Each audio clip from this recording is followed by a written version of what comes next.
Gece ah eylemeyimden diresen küleyler, dinlese bir ahımı min dert tapacak üreyler.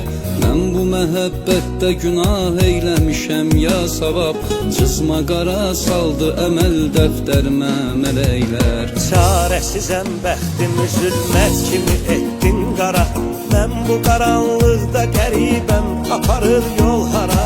Qəlbinə təsir edəcək söz demədim zərrəcə, sənsə bacardıqca mənim qəlbimə vurdun yara. Sən nə bilirsən axı sevmək nədir, mənə də göstərəsən sevilmək nədir. Ey gözümü yaşlı qoyan sevgilim, indi mənim halıma gülmək nədir. Sən nə bilirsən axı sevmək nədir, mənə də göstərəsən sevilmək nədir. Ey gözümü yaşlı qoyan sevgilim, indi mənim halıma gülmək nədir.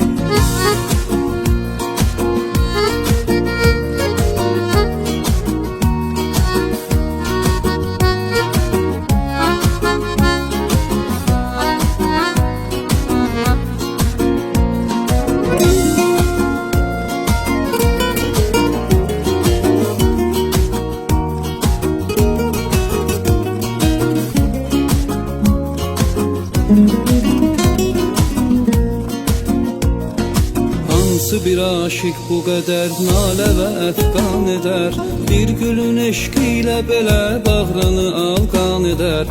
Həsrətin axırda məni öldürəcək sevgilim, sən mənə etdiyi nə yar nə də düşman edər. Tük kimi incəldi vücudum, hanı məndən əsər, gözlərimin yaşı inanma bu gedişlə kəsər.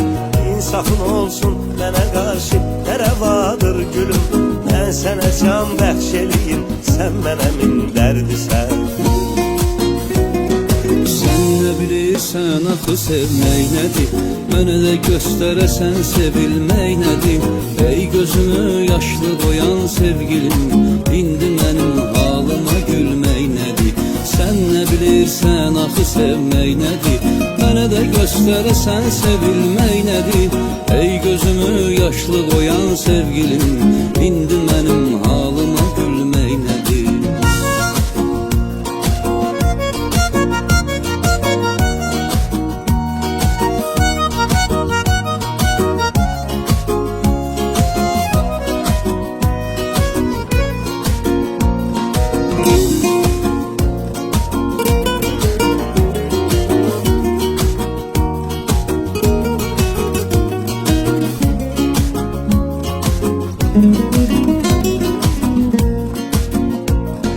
Çıxdı həqiqətlər üzə, üzdü bu sevda məni, sarsıdacaq intizarın məhşərəcən ta məni.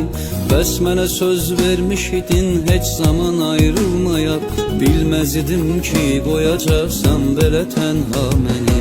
Baxmayaraq heç nəyə ismi yenə qəlbimdədir, dil deyə bilmir sənə öz dərdini tilsimdədir. Gözlərinin sehrinə düşdüm, məni ofsunladın, mən nə günah sahibiyəm, söylə günah kimdədir. Sən nə bilirsən axı sevmək nədir, mənə də göstərəsən sevilmək nədir. Ey gözümü yaşlı qoyan sevgilim, indi mənim halıma gülmək nədir. Sən nə bilirsən axı sevmək nədir, mənə də göstərəsən sevilmək nədir. Ey gözümü yaşlı qoyan sevgilim,